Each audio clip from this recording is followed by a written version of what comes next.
क्या होता अगर सोन गी हुन स्क्विड गेम के सीजन 3 को सरवाइव कर जाते? जी हाँ, एंड तो अलग होता ही, मगर क्या वो एंड हैप्पी होता या स्क्विड गेम की सैड एंडिंग होनी तय थी? आखिर फ्रंटमैन का क्या होता और सोन गी हुन किस तरीके से स्क्विड गेम यूएसए पर असर डालते? वेल, इन सभी सवालों के जवाब देगी ये वीडियो, क्योंकि आप देख रहे हैं टर्मिनेटर को। वेल, अब मुद्दा क्या है, कैसे नहीं, क्योंकि सोन गी हुन स्क्विड गेम सीजन 3 को कैसे सरवाइव करने वाले हैं वो हमने प्रीवियस वीडियो में जान लिया था, जिसका लिंक आपको आई बटन में भी मिल जाएगा। और जिन्होंने देख ली है बहुत अच्छी, जिन्होंने नहीं देखा आई रिकमेंड यू कि इस वीडियो के बाद जाकर देख लेना। तो इस वक्त सोन गी हुन स्क्विड गेम के सीजन 3 को सरवाइव कर जाते हैं और वो खड़े हैं स्काई स्क्विड गेम के लास्ट पिलर के ऊपर। उनके हाथ में जुनही का बेबी है, लेकिन तभी स्क्विड गेम में सायरन बजने की आवाज आती है। वो सायरन को बजा दिया गया था क्योंकि पुलिस तो वहाँ आ चुकी थी। सोन गी हुन को गन्स के दम पर वहाँ से ले जाया जाता है, साथ में ही उनसे बेबी को भी छीन लिया जाता है, जिसके लिए वो पहले बहुत रजिस्ट करते हैं, लेकिन ज्यादा रजिस्ट ना करते हुए वो उनको बेबी सौंप देते हैं। क्योंकि एज ए फॉर्मर प्लेयर सोन गी हुन को एक बात अच्छे से मालूम थी कि स्क्विड गेम के रूल्स बहुत ज्यादा स्ट्रिक्ट हैं और वो अपने रूल्स के खिलाफ कभी नहीं जाते। सो इस कारण से वो स्क्विड गेम के विनर को कभी भी किसी टाइप की कोई ठेस नहीं पहुंचाएंगे। दैट्स व्हाई उनको बंदूक के दम पर वहां से लेके जाया जाता है और बेबी को उनसे अलग कर देते हैं। नाउ वैसे तो हर स्क्विड गेम के विनर को बेहोश करके उनकी आंखों पर पट्टी बांधकर वहां से ले जाया जाता है, मगर इस बार कहानी में एक छोटा सा ट्विस्ट है। सोन गी हुन को बेहोश नहीं किया गया, उनको पानी के रास्ते ही स्क्विड गेम के आइलैंड से बाहर निकाला जाता है, जिनके पीछे वो पूरा आइलैंड ब्लास्ट हो जाता है। समंदर के सफर को तय करने के बाद अब उनके सामने एक लैम्बोर्गिनी आके रुकती है। सोन गी हुन देखते ही समझ गए कि ये लैम्बोर्गिनी और किसी की नहीं बल्कि उन्हीं की है। वो गाड़ी के अंदर बैठ जाते हैं, मगर उस गाड़ी के अंदर कोई भी नहीं था। सड़क पर वो गाड़ी सिर्फ चलती जा रही है, मगर कोई आवाज नहीं, कोई सवाल नहीं, कोई जवाब नहीं। मगर उसके कुछ देर के बाद ही वो शीशा नीचे हो जाता है, जिसके पीछे फ्रंटमैन बैठे हुए थे। सोन गी हुन के लिए ये सब कुछ बिल्कुल स्क्विड गेम के सीजन 1 की एंडिंग जैसा ही था, जब उनको वापस उनके घर पे ले जाया जा रहा था। मगर इस बार कहानी थोड़ी सी अलग थी। सोन गी हुन को एक्चुअली ब्लाइंड फोल्ड नहीं किया गया था, जिसका कारण हम एक सेकंड के लिए ये मान सकते हैं कि इस बार सोन गी हुन को मालूम था कि इन सभी डेडली गेम्स के पीछे एक्चुअली कौन थे। मगर एक्चुअली स्क्विड गेम के विनर्स को ब्लाइंड फोल्ड करना ये कभी भी कोई रीजन था ही नहीं। अगर विनर्स को फ्रंटमैन से बात करनी ही थी तो फ्रंटमैन हमेशा अपने चेहरे पर मुखौटा लगा कर रखते थे। जी हाँ, विनर्स को ना सिर्फ ब्लाइंड फोल्ड जबकि बेहोश भी कर दिया जाता था, जिसका इकलौता कारण था स्क्विड गेम का आइलैंड, क्योंकि वो इतनी टॉप सीक्रेट जगह पर था कि विनर्स को अगर वहां से बिना ब्लाइंड फोल्ड और बेहोश करे यहाँ पर लाया तो वो कैसे ना कैसे करके पुलिस को उस जगह के बारे में बता सकते हैं। अब आपके दिमाग में सवाल उठेगा कि अगर वो ब्लाइंड फोल्ड थे तो वो रास्ता कैसे ही बताने वाले हैं? वेल, वो रास्ता तो नहीं, मगर ये जरूर बता सकते थे कि स्क्विड गेम जीतने के बाद से मेरे को कितनी देर पानी में सफर करके जमीन तक आने में लगी और कितनी देर जमीन से मेरे घर तक आने में, जिससे पुलिस ये आइडिया लगा सकती थी कि समंदर के इस किनारे से अगर हम शुरू करें तो 30 मिनट या 40 मिनट में सबसे करीब कौन सा आइलैंड पड़ेगा। दैट्स व्हाई ये कारण था कि विनर्स को हमेशा बेहोश करके लाया जाता था। लेकिन अब ना तो है स्क्विड गेम, ना है स्क्विड गेम का आइलैंड। दैट्स व्हाई सोन गी हुन को बेहोश नहीं किया गया। लेकिन दूसरी कमाल की बात ये थी कि सोन गी हुन को किसी भी तरीके से बांधा नहीं गया। क्या इस वक्त फ्रंटमैन ने सबसे बड़ा रिस्क लिया कि सोन गी हुन जो इस वक्त इतने गुस्से में है, अपना दिल और दिमाग खो चुके हैं, वो सीधा फ्रंटमैन के ऊपर अटैक कर सकते हैं और उनकी जान को खतरा होगा? वेल, फ्रंटमैन को पता था कि सोन गी हुन ऐसा कर ही नहीं सकते, क्योंकि वो कोई विनर नहीं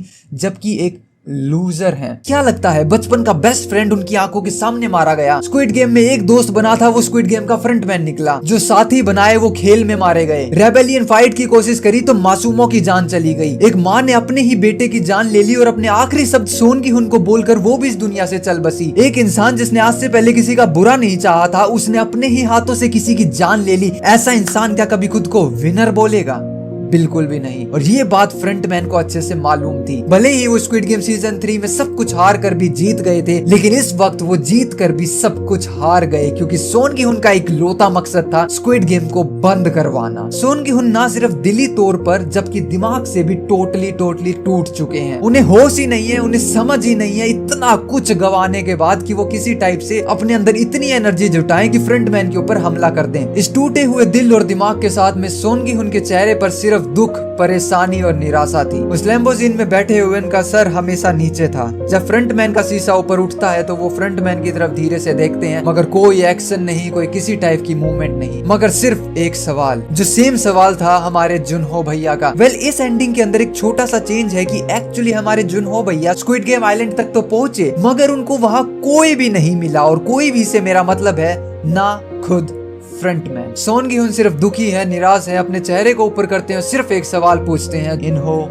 क्यों? मगर इसका जवाब फ्रंटमैन भी नहीं दे पाते। फ्रंटमैन शांत हैं, उनके चेहरे पर कोई रिएक्शन नहीं है, मानो बोलना तो चाहते हैं मगर बोलने की हिम्मत नहीं रखते। मगर सोन गी हुन दोबारा से, मुझे बताओ इन्हो आखिर क्यों? फ्रंटमैन धीरे धीरे अपना चेहरा ऊपर करते हैं। सोन गी हुन की आंखों में उनकी आंखें मिलाने की हिम्मत नहीं थी, मगर फिर भी आंखें मिलाकर कहते हैं कि वो इसी लायक थे। तभी लैम्बोर्गिनी के अंदर से धुआं निकलता है और सोन गी हुन को बेहोश कर दिया जाता है। नहीं नहीं नहीं, आखिर क्या मतलब वो इसी लायक थे? कौन इस लायक थे? किसका जिक्र हो रहा है? किसकी बात हो रही है? कुछ देर बाद सोन गी हुन को होश आता है उनकी बिल्डिंग के अंदर। वो बिल्डिंग आज भी वैसी ही थी, वहाँ पे रखा हुआ पैसा आज भी वैसा ही था। अब जागने के बाद में सोन गी हुन के दिल में दर्द था और दिमाग में बेचैनी। दिल और दिमाग में सिर्फ एक बात घूम रही है, कौन इस लायक थे? कौन आखिर थे भी कौन वो? कौन? प्लेयर्स? नहीं, प्लेयर्स नहीं हो सकता। इन्हों तो खुद एक प्लेयर रह चुके हैं और उनका इन चिंदी मिंदी गैम्बलर से कोई लेना देना नहीं हो सकता। तो वो इस लायक कैसे हो सकते हैं? 456 लोग इस लायक नहीं हो सकते कि उनको स्क्विड गेम में उठाकर उनकी जान ले ली जाए। किसके बारे में जिक्र कर रहे थे फ्रंटमैन? दिमाग में बार बार बार बार बार बार बस यही चीजें घूमने जा रही हैं। तभी उनको याद आते हैं लोन शार्क। वो फटाफट से अपना मोबाइल निकालते हैं और लोन शार्क के पास में फोन करते हैं, मगर लोन शार्क फोन नहीं उठाते, क्योंकि हमारे लोन शार्क भैया इस वक्त जेल में हैं, क्योंकि वो बोटमैन भैया के घर पर घुसते हुए पकड़े गए थे, जिसके कारण उनको 6 महीने की सजा हो जाती है। वो फोन नहीं उठाते। अब सोन गी हुन परेशान है, लेकिन तभी उन्हें याद आता है कोपमैन, और वो फटाफट से कोपमैन को फोन मिला देते हैं। कोपमैन भी ये जानकर हैरान थे कि सोन गी हुन अभी भी जिंदा है, क्योंकि उनका कोई भी नामो निशान नहीं मिल रहा था। उसके बाद में सोन गी हुन भैया और जुन हो भैया मिल ही जाते हैं। दोनों के ही दिमाग में काफी सवाल थे और सवालों के जवाब देने वाली थी ये बातचीत। कोपमैन सोन गी हुन भैया को बताते हैं कि मैं आइलैंड पर पहुंचा तो था, मगर मेरे को वहाँ कोई भी नहीं मिला। कुछ देर के बाद में उस आइलैंड को ब्लास्ट कर दिया गया, लेकिन जब मैं घर पहुंचा तभी वो अपनी जेब में से एक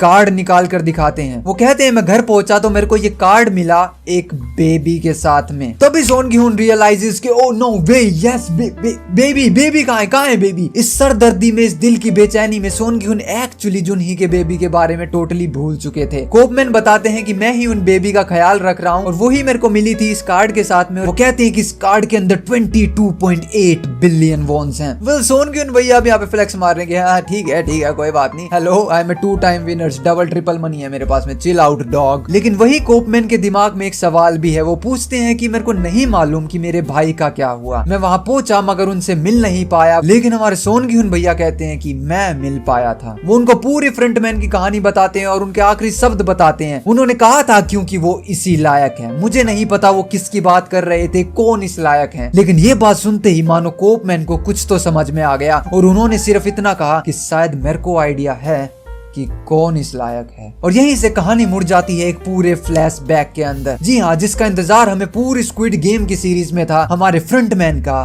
फ्लैशबैक। वेल हम जानते हैं कि इन्हो भैया की सारी क्रिमिनल रिकॉर्ड स्टार्ट हुए थे उनके ब्राइबल स्कैंडल के कारण। तो वो आते हैं जुनहो से रिक्वेस्ट करने के लिए एज ए बड़े भाई अपने छोटे भाई को कि प्लीज मेरे को इस झमेले से निकाल लो, मैं पुलिस कचहरी के चक्कर नहीं काटना चाहता और मेरे पास इतने पैसे नहीं है। मगर एक्चुअली जुनहो काफी ही क्लियर है और पुलिस के लिए बहुत ज्यादा लॉयल है। दैट्स व्हाई वो इन्हो को इतना कहते हैं कि आप सजा भुगत लीजिए, मैं आपकी सजा कम करवा लूंगा, ऐसे मैं आपको छोड़कर इस केस को बंद नहीं करवा सकता। लेकिन ये बात फ्रंटमैन को पसंद नहीं आई। वो ऑलरेडी अपनी जिंदगी में काफी पैसे से रिलेटेड प्रॉब्लम्स को फेस कर रहे थे, जिसके कारण से वो अपने भाई से, अपने परिवार से गुस्सा और नाराज होकर अपनी वाइफ को लेकर अलग रहने के लिए चले जाते हैं। वो अपनी फैमिली से तो अलग हो गए, लेकिन अब गरीबी इतनी थी कि हर पल हर लम्हा पैसा उनको काट रहा था, तड़पा रहा था। और तभी उनके पास एक इनविटेशन कार्ड आता है। जी हाँ, खुद स्क्विड गेम। वो उस इनविटेशन को एक्सेप्ट कर लेते हैं और एंट्री करते हैं 2015 के स्क्विड गेम्स में। जैसे तैसे वो उन गेम्स को सरवाइव कर लेते हैं और घर लौटते हैं 45.6 बिलियन वॉन्स के साथ में, एक बेइंतहा पैसा जो उनकी पूरी जिंदगी बदलने की काबिलियत रखता था। वो खुश थे, अपने घर आते हैं, अपनी वाइफ से मिलते हैं, मगर ये खुशियां ज्यादा लंबी नहीं टिकने वाली थी। एक दिन उनकी वाइफ को सीरियस प्रॉब्लम हो जाती है। फ्रंटमैन उनको लेकर हॉस्पिटल में पहुंच जाते हैं। उसी वक्त वो प्रेग्नेंट भी थी और उम्मीद थी इस दुनिया में एक छोटी बेबी गर्ल के आने की। लेकिन तब फ्रंटमैन को कुछ ऐसा पता लगता है जो उन्होंने ना कभी उम्मीद करी थी, ना कभी सोचा था। ये सुन के उनके पैरों तले जमीन खिसक जाती है। उन्हें पता लगता है कि उनकी वाइफ को एक्चुअली सीरियस लीवर प्रॉब्लम है और वो सिचुएशन इतनी क्रिटिकल है कि लीवर को एक्चुअली अब ठीक नहीं किया जा सकता, उसके लिए एक नए लीवर की जरूरत है। लेकिन अब बाय ग्रेस ऑफ गॉड हमारे इन्हो भैया के पास में बेइंतहा पैसा था। ये पैसा ना सिर्फ लीवर बल्कि किसी पूरे इंसान को खरीदने की हिम्मत रखता था। वो सर्जेंट्स के पास जाते हैं, डॉक्टर्स के पास जाते हैं, कहते हैं जितना पैसा तुम्हें चाहिए वो ले लो, बट मेरी वाइफ को ठीक कर दो। लेकिन हुआ वही जिसका सबसे बड़ा डर था। वो इन्हो की प्रेग्नेंट वाइफ और उनके बेबी गर्ल दोनों में से ही किसी को नहीं बचा सके। उन्होंने कारण बता दिया कि उनको एक्चुअली कोई डोनर मिला ही नहीं। वेल ये बात ना तो समझने वाली थी और ना ही मानने वाली। कितना बेइंतहा पैसा देने के बाद भी कोई डोनर आखिर मिला नहीं तो कैसे नहीं मिला। वेल इस बात ने ना सिर्फ फ्रंटमैन को दिल से बल्कि दिमाग से भी हिला के रख दिया। एक अपना परिवार, अपनी माँ, अपना भाई जिनको वो पहले ही पीछे छोड़ चुके थे, अपनी वाइफ और आने वाली अपनी छोटी लिटिल गर्ल, उनको भी अब अपनी जिंदगी में कभी नहीं देख पाएंगे। इस वक्त उनकी जिंदगी में ऐसा कोई नहीं था जिसके साथ फ्रंटमैन दुख बांट सके। कुछ दिन निकल जाते हैं। एक दिन इन्हो भैया मार्केट से 2 गोल्ड फिश को खरीदते हैं। ये 2 गोल्ड फिश उन्होंने अपनी वाइफ और उनकी बेटी के लिए ली थी जो अब इस दुनिया में नहीं थी। घर जाते वक्त वो हॉस्पिटल की पीछे वाली गली से गुजरते हैं। तभी उनको एक्चुअली वो दोनों डॉक्टर्स नजर आते हैं जो कि उनके वाइफ के इलाज के लिए काम कर रहे थे। वो उन्हें बात करते हुए सुनते हैं। वो बात कर रहे थे कि यार वो इतना पैसा दे रहा था, तुम्हें ले लेना चाहिए था ना।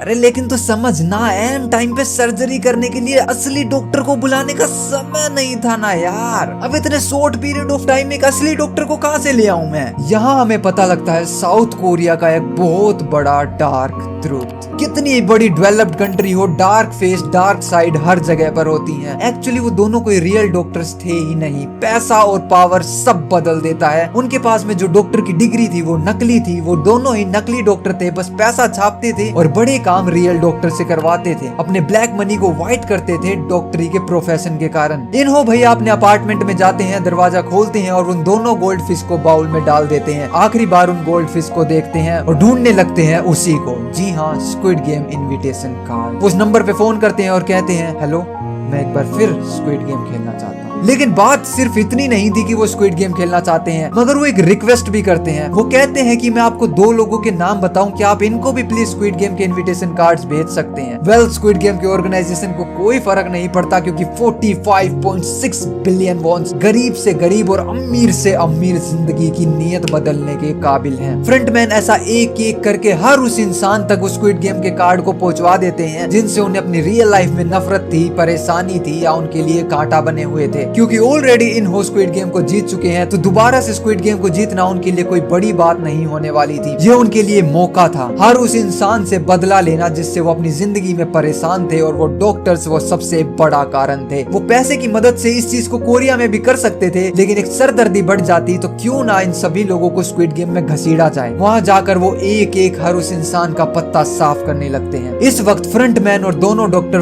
फाइनल गेम की दहलीज पर खड़े थे और यही वो वक्त था जब ओल ही नाम उनको अपने चैम्बर में बुलाते हैं और वो नाइफ दे देते हैं। क्योंकि हम एक बात नहीं भूल सकते कि सोन गी हुन को भी सेकंड टाइम पर वो नाइफ दिया गया था, फर्स्ट टाइम पे नहीं। तो ओल ही नाम भी ऐसे ही किसी रैंडम सेमीफाइनलिस्ट को वो नाइफ नहीं पकड़ा देंगे। जब ओल ही नाम ने देखा कि ये इंसान पहले भी स्क्विड गेम को जीत चुका है, दोबारा से स्क्विड गेम की फाइनल की दहलीज पर खड़ा है, तो उन्हें उनके अंदर वो पोटेंशियल नजर आया जो फ्रंटमैन को सोन गी हुन के अंदर आया था। दैट्स व्हाई ओल ही नाम सेकंड टाइम इन्हो को नाइफ ऑफर करते हैं और इसी कारण से फ्रंटमैन ने भी सोन गी हुन को सेकंड टाइम पे नाइफ ऑफर किया था, फर्स्ट टाइम पे नहीं। और अब वो नाइफ इन्हो भैया के लिए मौका भी था और दस्तूर भी। वो उन दोनों डॉक्टर्स को फाइनल में जाने से पहले ही उनके बेड के ऊपर चाकू मार मार कर एलिमिनेट कर देते हैं। दैट्स व्हाई वो इतना बड़ा कदम उठाने से पहले एक बार भी हिचकिचाए नहीं। वैसे भी उनको फाइनल गेम में एलिमिनेट तो करना ही था, तो क्यों ना उससे पहले ही कर दिया जाए। लेकिन वहाँ सिर्फ जान सेमीफाइनलिस्ट की नहीं गई, उस रात एक इंसान और मरा था और वो और कोई नहीं, वो थे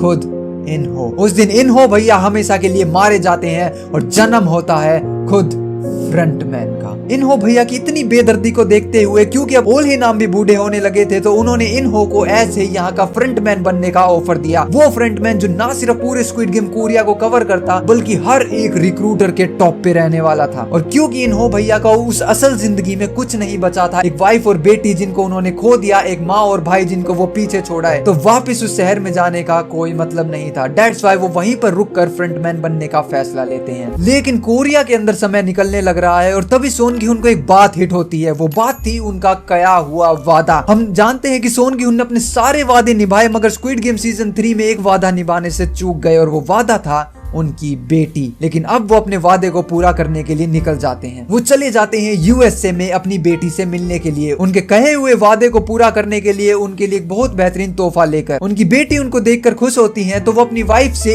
एक दिन की मोहलत मांगते हैं कि मैं अपनी बेटी को एक दिन अपने पास रखना चाहता हूँ, क्योंकि जिस केओस से, दिमाग के दर्द से, दिल के टुकड़े होने से, हर वो चीज से जो वो निकले हैं, एक पिता अपनी बेटी के साथ समय बिताकर अपने दिल और दिमाग को हल्का कर सकते थे। लेकिन अनफॉर्चुनेटली उनकी वाइफ टोटली मना कर देती हैं। लेकिन आखिर में सोन गी-हुन को 1 घंटे की मोहलत मिलती है जब वो अपनी बेटी के साथ समय बिता सकते थे। उसी समय को बिताने के लिए वो दोनों चले जाते हैं रेस्टोरेंट में लंच करने के लिए। काफी अच्छा समय बिताते हैं, खुशियों का समय था। सोन गी-हुन भैया भी थोड़े रिलैक्स होने लगे थे। लेकिन तभी वो होता है जो अनएक्सपेक्टेड था। एक रेड लाइट और उस रेड लाइट पे रुकने वाली एक गाड़ी, और वो गाड़ी में बैठे थे सोन गी-हुन। सोन गी-हुन जब अपनी बेटी के साथ में वापस जा रहे थे, रेड लाइट पर उनकी गाड़ी रुकती है और तभी उन्हें आवाज आती है दागची खेलने की। वो अपना शीशा नीचे करते हैं तो वो देखते हैं एक लेडी यूएसए की सड़कों पे ऊपर वो ही दागची खेल रही है। वो एक टक की आवाज उनको सब कुछ रिमाइंड करवा देती है। First season, second season, third season, एक एक लम्हा, एक एक डेथ, एक एक धोखा, एक एक दिल की धड़कन, सब कुछ उनकी आंखों के सामने क्लियरली आ जाता है। वो लेडी अपना चेहरा ऊपर उठाती है और सोन गी-हुन की तरफ देखती है और एक छोटी सी स्माइल देती है। वेल स्माइल छोटी थी मगर बहुत कुछ बयां करती थी। सोन गी-हुन उनके कुछ भी नहीं समझ में आया, मगर वो स्माइल इतना समझाती थी कि एक्चुअली रिक्रूटर को जरूर मालूम है कि उनके सामने जो शख्सियत उनको देख रही है वो कौन है। लाइट ग्रीन होती है, गाड़ी आगे चली जाती है, मगर सोन गी-हुन को कोई आइडिया नहीं था। वो वापस कोरिया जाने के प्लान को कैंसिल कर देते हैं और कुछ दिन के लिए यूएसए में ही रुकने के लिए एक होटल ले लेते हैं। कुछ दिन, हफ्तों तक वो वहाँ पर इंफॉर्मेशन जुटाने की कोशिश करते हैं, मगर कोशिशों के बाद भी कुछ भी हाथ नहीं लगता। कुछ दिनों के बाद में किसी कारणवश उनको कोरिया वापस जाना पड़ता है। देखते देखते समय निकल जाता है, मगर ना उस रिक्रूटर का और ना स्क्विड गेम का कुछ भी पता नहीं लगता। 6 महीने के बाद में लोन शार्क जेल से वापस बाहर आ जाते हैं। उनको पता लगता है कि सोन गी-हुन वापस आ गए हैं, तो ये बात जानकर वो काफी खुश होते हैं और उनसे मिलने के लिए पहुंच जाते हैं। वहाँ पर सारी बात होती है कि किस तरीके से बोटमैन ही गद्दार थे, और सोन गी-हुन उनको बताते हैं कि उन्होंने अमेरिका में एक और रिक्रूटर को देखा है। लेकिन अब ना तो अमेरिका में पहचान थी, और क्योंकि कोरियन रिक्रूटर को ढूंढने में ही 2 साल का समय लग गया, तो ना ही इतना समय था। सोन गी-हुन वो सेम गलती दोबारा नहीं करने वाले थे कि बेइंतहा पैसा फूका जाए, 2-3 साल तक इंतजार किया जाए, और इतनी बड़ी नाकामयाबी के बाद उनमें इतनी हिम्मत भी नहीं बची थी कि वो इकलौते दोबारा स्क्विड गेम को रोकने के लिए कदम उठा सके। समय निकल जाता है, लेकिन ना कोई सुराग, ना कोई क्लू, कुछ भी हाथ नहीं लगता। मगर तकदीर को शायद कुछ और ही मंजूर था। एक शाम उनको एक लेटर आता है। वो उस एनवेलप को खोलते हैं और इससे पहले वो उस एनवेलप के अंदर की चीज को बाहर निकालते, उनके बिल्डिंग के लैंडलाइन पर एक कॉल आता है। वो उस एनवेलप को लेकर फोन अटेंड करने के लिए जाते हैं। वो फोन उठाते हैं। हेलो सोन गी-हुन,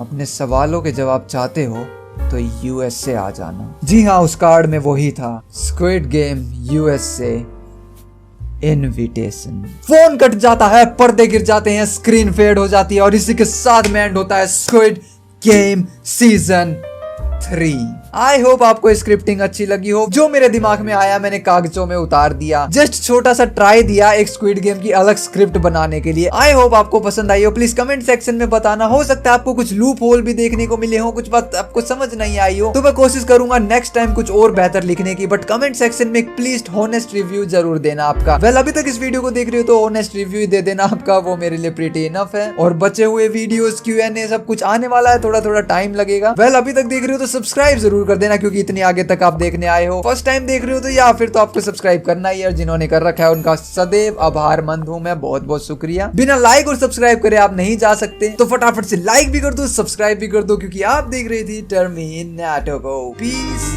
आउट। भाई वो टूट जाएंगे बिस्किट।